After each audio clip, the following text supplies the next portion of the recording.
Champion ట్రోఫీలో team India అదరగొట్టింది. తొలి సెమీఫైనల్లో ఆసీస్తో జరిగిన మ్యాచ్లో 4 వికెట్ల తేడాతో బంపర్ విక్టరీ సాధించింది. ఫైనల్కు దూసుకువెళ్లింది. స్టార్ ప్లేయర్ విరాట్ కోహ్లీ 84 పరుగులతో సత్తా చాటాడు. భారత్ విజయంలో కీలక పాత్ర పోషించాడు.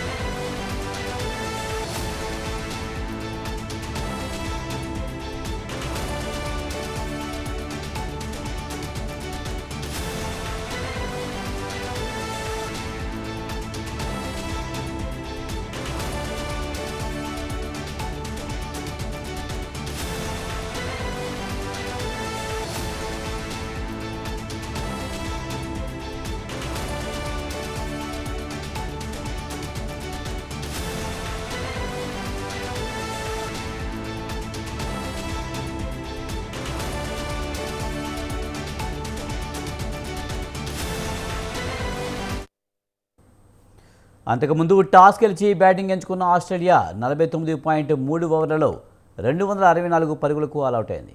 కెప్టెన్ స్మిత్ 73, అలెక్స్ కేరీ 61 రన్స్తో రాణించారు. భారత బౌలర్లలో షమి 3 వికెట్లు, జడేజా 2, వరుణ్ చక్రవర్తి 2 వికెట్లు పడగొట్టాడు.